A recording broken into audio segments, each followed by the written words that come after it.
इब्ने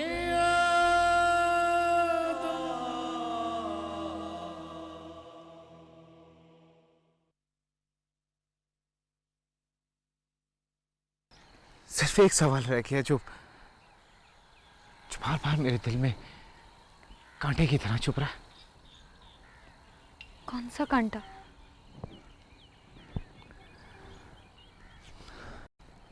यही कि तुम मेरा इंतजार कर सकोगी।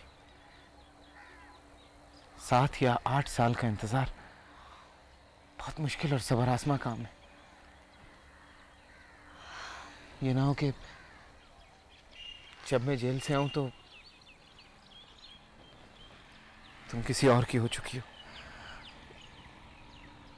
मेरा मेरा एतबार करो हारिस। मैं दहलीज पर तुम्हारी आहट का इंतजार करूंगी। रास्ते में अपना दिल बिछाए, दरवाजे पे अपनी आंखें टिकाए, मुंतजिर रहूंगी तुम्हारी, मुंतजिर रहूंगी कयामत तक।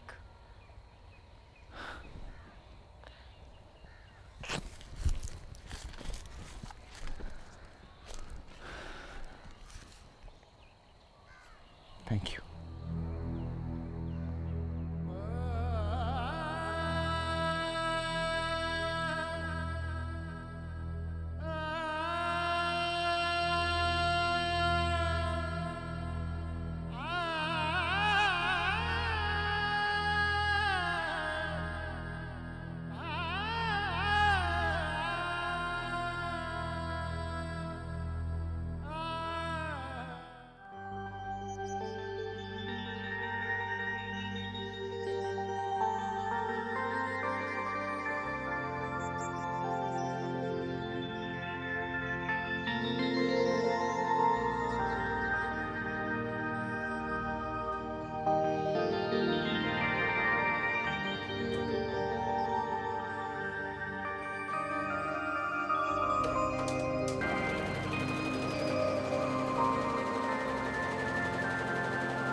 नजर नहीं आता, ऊपर से गाली भी देता है।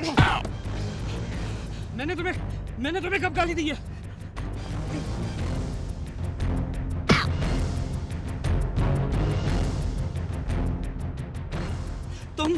तुम दिलीप के साथ। खबरदार, जो उसका नाम अपनी जबान से लिया था।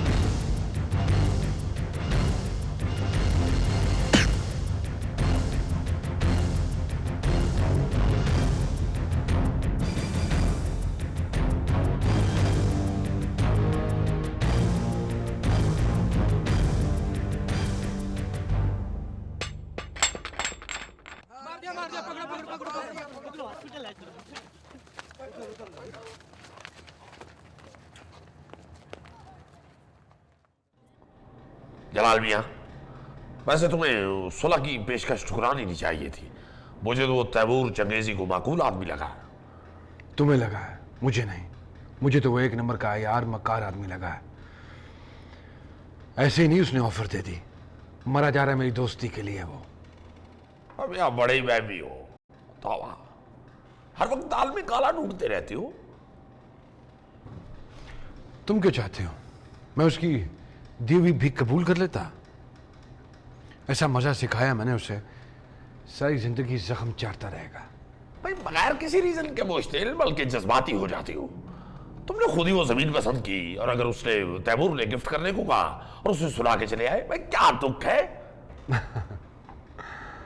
तुम आज तक मुझे समझ नहीं सके गालिब। मैं तन आसानी का कायल नहीं हूं, मुश्किल पसंद आदमी हूं मैं।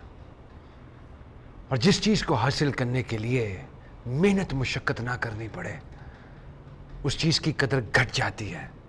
और मेरा साउंड बिलीफ है इस फलसफे पर। हर तरबियत है तुम्हारी और कुछ नहीं है। This is what you think.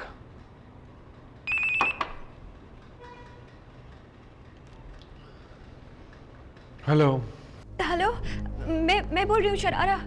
Please अब जल्दी से आ जाइए प्लीज, एक एक लम्हा कीमती है। अच्छा, क्यों? आखिरी हिचकी आने वाली है तुम्हें? प्लीज आप जल्दी से आ जाइए। हारिस अरेस्ट हो गया है, वो हवालात में बंद है। हाँ तो चोरी चकारी की होगी ना छोटे ने? मर्डर हो गया, उसे कत्ल कर दिया उसने। आप प्लीज जल्दी से आ जाइए प्लीज। देखो मैं अभी बहुत बिजी हूं, अभी नहीं आ सकता। मेरा भाई लॉकअप में है और आपको जरा भी एहसास नहीं? बीबी, ना तो मैं कोई सुल्ताना डाकू हूं और ना ही कोई सुपरमैन के सलाखें तोड़ कर तुम्हारे भाई को निकाल लाऊंगा। सो दुनिया की बेहतरीन चीज है सब्र। सो सब्र करो, सब्र।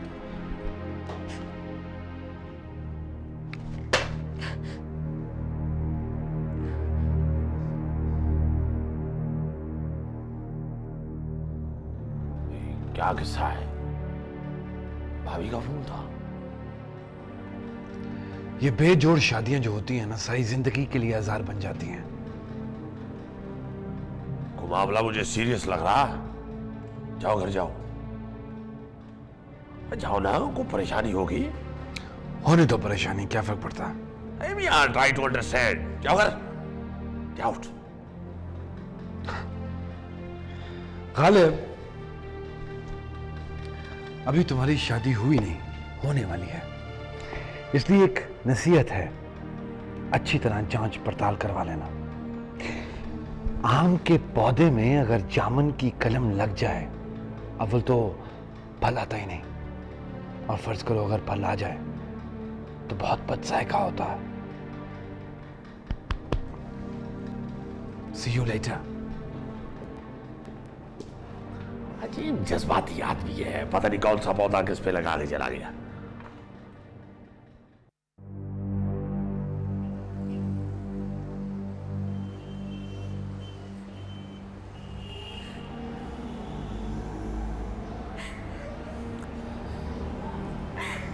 आंसू पोंछ लो आपा। तुम्हारे आंसू देखकर तो मेरा कलेजा फट रहा। अगर तुम भी हिम्मत हार गई तो मैं इतने बड़े इम्तिहान से कैसे गुजरूंगा? ये तुमने क्या कर दिया हारिस, क्या कर दिया तुमने? जो होना था वो हो गया। सिचुएशन ही कुछ ऐसी हो गई थी। ना वो मरदूद राशिद का बच्चा मुझे गुस्सा दिलाता और ना अपनी जान से जाता। तो अब क्या होगा हारिस? मेरे लिए कोई अच्छा वकील करो, कहीं मुझे फांसी ना हो जाए। नहीं, कोई अच्छा वकील करो, कहीं मुझे फांसी ना हो जाए। नहीं, खुदा ना खास्ता ऐसा नहीं होने दूंगी मैं। तुम्हारे सिवा मेरा है ही कौन? मैं मुकदमा लड़ूंगी तुम्हारा, बड़े से बड़ा वकील कराऊंगी। जमानत की कोशिश मत करना। क्यों? क्या फायदा? आधा तीतर आधा बटेर, धोबी का कुत्ता, न घर का न घाट का। एक बार मुजरिम का लेबल लग जाए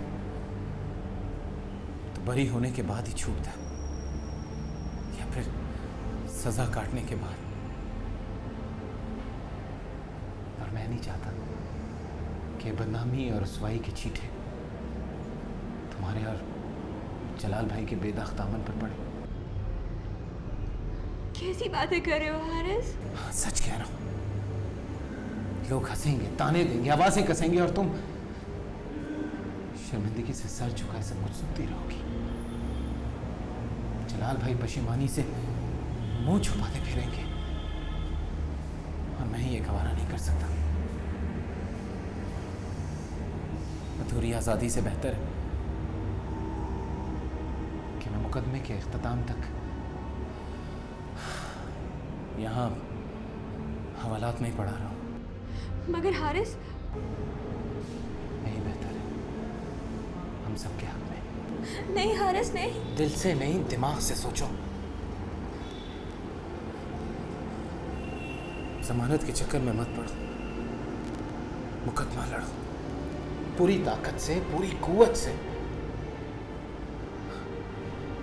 और जो मैं कह रहा हूं वही करो, प्लीज।